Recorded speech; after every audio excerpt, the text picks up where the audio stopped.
Jadi kita bicara tentang panggung depan dan panggung belakang. Saya mengatakan ya panggung belakangnya sudah mulai realistis rupanya Jokowi. Gak akan bisa catch up. Tapi panggung belakangnya pastilah marah-marah dia. Menurut saya ke depannya bisa jadi IKN ini tidak diteruskan oleh pemerintahan Prabowo Subianto. Kalaupun diteruskan ya pelan-pelan, tidak menjadi target untuk pindah ibu kota. Dan barangkali bola ini terus akan dilemparkan kepada presiden berikutnya. Kalau presiden berikutnya dirinya lagi, ya dia akan tunda-tunda lagi. Bicara tentang pemindahan ibu kota. Dan ini Rocky Gerung buat statement yang mengatakan bahwa Jokowi dibohongi menterinya bisa segera pindah ke IKN dalam waktu dekat. Padahal harusnya Jokowi aware tidak gampang. Jadi kalau misalnya ada orang mengatakan bangunan selesai pada 5 bulan ke depan, maka spare waktulah kira-kira 7 bulan setengah. Jadi spare waktu setengahnya dari prediksi. Karena itulah yang paling aman dan paling safe ya. Oke, sobat sekalian, coba kita baca ya dari populis.id ya.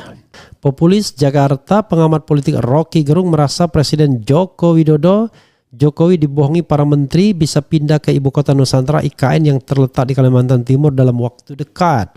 Pasalnya menurut Rocky Gerung, para menteri tidak mungkin membantah keinginan Jokowi untuk segera pindah dan berkantor di IKN. Namun hanya bisa berusaha untuk menundanya. Jadi beliau sendiri itu mulai merasa bahwa itu akan gagal. Karena itu mungkin sekarang lagi rapat di istana untuk minta pendapat menteri-menteri dan menteri-menteri itu pasti akan berbohong. Iya Pak, bisa ini bulan Juli segala macam ucapnya. Ya, dikutip dari YouTube Rocky Gerung Official. Karena menteri-menteri itu nggak mungkin bantah keinginan Pak Jokowi itu, tetapi sampai pada satu waktu nanti mungkin ada menteri yang bilang, Pak ini ada potensi banjir nih 2 hari ke depan. Nih ada potensi gempa bumi misalnya tuh. Jadi dibohongin aja tuh supaya nggak jadi penaikan bendera di situ kan imbuhnya. Sebelumnya Presiden Jokowi menegaskan akan pindah ke IKN dan mulai berkantor jika infrastruktur sudah siap. Termasuk listrik dan air karena dirinya tidak ingin memaksakan sesuatu yang belum siap dan ternyata belum siap. Jokowi menyampaikannya ketika ditanya rencananya untuk berkantor di IKN mulai Juli 2024. Airnya sudah siap belum? Listriknya sudah siap belum? Tempatnya sudah siap belum? Kalau siap, pindah, kata Jokowi kepada wartawan usai melepas bantuan kemanusiaan Indonesia untuk Papua Nugini dan Afghanistan di Jakarta. Senin, dikutip dari Kompas ya. Mantan wali kota Solo itu mengatakan air bersih dan listrik belum siap di IKN berdasarkan laporan yang disampaikan kepadanya. Sudah dapat laporan tapi belum siap katanya. Kemudian mengenai penerbitan keputusan Presiden Kepres tentang pemindahan ibu kota, Jokowi mengatakan hal tersebut bergantung dengan situasi yang terjadi di lapangan. Kepres bisa sebelum, bisa setelah Oktober. Kita melihat situasi lapangan. Kita tidak ingin memaksakan sesuatu yang memang belum. Jangan dipaksakan, semua dilihat. Progres lapangannya dilihat, ungkapnya. Luar biasa ya. Jadi kita bicara tentang panggung depan dan panggung belakang. Saya mengatakan ya panggung belakangnya sudah mulai realistis rupanya Jokowi. Gak akan bisa catch up. Tapi panggung belakangnya pastilah marah-marah dia. Karena kenapa? Dari awal ya memang kelihatan dibohonginya. Seperti yang saya sampaikan ya, ada seorang pengawas di IKN yang mengatakan belum selesai katanya. Karena selama ini yang ditampakkan bagian depan saja padahal di dalamnya belum selesai. Saya ulangi lagi ya. Dia mengatakan ini ada berita dulu ya, Kepala Otorita IKN mengundurkan diri digantikan Basuki Hadi Mulyono. Bohong pemberitaan Presiden akan mulai berkantor di IKN akhir bulan Juni ini ya. Waktu itu masih Juni ya, berarti Juli kan. Karena alasan bahwa untuk instalasi air minum dan lain-lainnya sudah dipastikan akan selesai. Tapi kenyataan tidak akan mungkin selesai dan tidak ada investor asing yang masuk di IKN.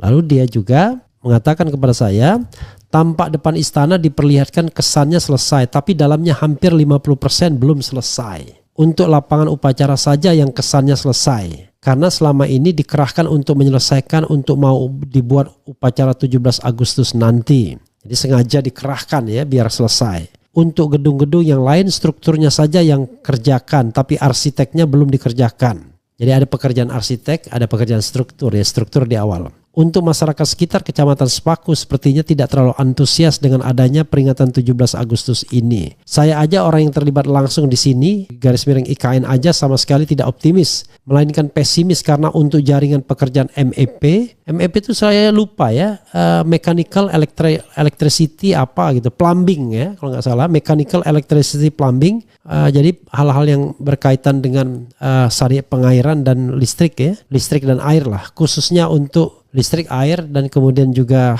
ya itulah khususnya untuk pengadaan air bersih dan jaringan tata udara atau HVAC juga masih belum dikerjakan sekitar 60% lagi. Mohon saya ya. Jadi sobat era sekalian, orang dalam saja mengatakan ya nggak mungkin selesai. Karena itu menurut saya Jokowi akhirnya ya realistis bahwa ya sudahlah nggak bisa selesai ya. Jadi sekali lagi sahabat era sekalian, sekedar mengulang ya membangun kota itu tidak hanya infrastruktur fisiknya sekali lagi, tapi juga infrastruktur sosialnya. Dia memindahkan ibu kota seolah-olah ibu kota itu sesuatu yang sifatnya sekadar benda mati saja yang diurus. Ya enggak lah ya. Yang diuruskan tidak hanya sarana fisiknya tapi manusianya. Apakah manusianya itu sudah siap untuk stay di IKN sana? Ya, di daerah yang masih anta berantah, yang masih terasa jarang bau manusianya, kan begitu. Ketika saya ke sana ya masih banyak daerah yang brownfield ya. Jadi sekali lagi ya menurut saya ke depannya bisa jadi IKN ini tidak diteruskan oleh pemerintahan Prabowo Subianto. Kalaupun diteruskan ya pelan-pelan, tidak menjadi target untuk pindah ibu kota, dan barangkali bola ini terus akan dilemparkan kepada presiden berikutnya. Kalau presiden berikutnya dirinya lagi, ya dia akan tunda-tunda lagi. Jadi dia akan bangun secara gradual. Kalau sekarang rasanya tidak mungkin mengalokasikan dana yang besar untuk IKN di 2025. Secara anggaran sudah kembang kempis ya. Ruang fiskal sangat terbatas. Seperti yang saya katakan, 1.000 untuk bayar bunga utang dan pokok utang, 1.500 konon transfer ke daerah, maka ruang fiskal itu tinggal 1.000 saja.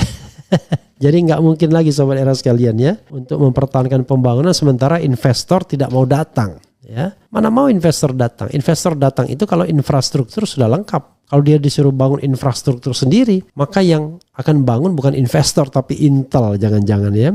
Kemudian yaitu kepentingan negara lain yang mau ditanamkan ke IKN. Penyakit ngibulnya emang sudah parah, mau masuk stadium 4. Upacara kemerdekaan haruskah di IKN atau hybrid? Berapa lagi biaya yang harus dikeluarkan untuk itu? Bukankah cukup di Istana Negara yang masih menjadi simbol bangsa? Ya itulah nggak jelasnya. Ngapain dia simbolik gitu ya. Jadi kalau misalnya apa istilahnya ya, kalau sesuatu itu untuk simbol pribadi dan harus mengeluarkan anggaran negara, wah itu menurut saya pemerintahan yang zalim itu ya. Ngeri, berangkat bandara VVIP saja dan akses masih menyedihkan kalau dipaksakan Agustus ini. Ya sudahlah, nggak usah lah ya kan. Pemimpin kita makin ngawur ya. Apa mungkin Pak Prabowo tidak tunduk kepada Pak Jokowi? Sementara kemarin sepertinya ada pidatonya menyatakan Pak Jokowi berperan supaya menang. Kok nggak salah? Gimana itu ya Pak Refli? Apa akan ada pengkhianatannya? Begini, Jokowi itu kuat kalau dia masih di backup oleh kekuasaan. Let's say Cukong atau bahkan kekuasaan Tiongkok misalnya. Yang orang menganggap bahwa dia punya hubungan baik. Dan pemanggilan atau diundangnya Prabowo ke Xi Jinping itu adalah simbol bahwa dia akan melanjutkan apa yang dilakukan oleh Jokowi, kan itu masalahnya. Nah sekarang pertanyaannya adalah apakah Prabowo bisa keluar dari itu, trap itu atau jeratan itu? Kalau keluar dari Jokowi nggak ada masalah, tapi dari pengaruh Cina dan oligarki itu yang paling berat kan sesungguhnya. Nah sekarang alat oligarki itu adalah ya istana itu, sehingga istana kemudian powerful hari ini ya, istana lama ya. Tapi nanti akan segera berganti kekuasaan dan istana baru. Ya, tidak mungkin oligarki itu tetap menggunakan Jokowi ketika dia tidak lagi berkuasa. Demikian juga China atau Tiongkok atau kepentingan negara asing. Ya, dia pasti akan mendekati presiden yang elect, ya, presiden yang terpilih. Termasuk juga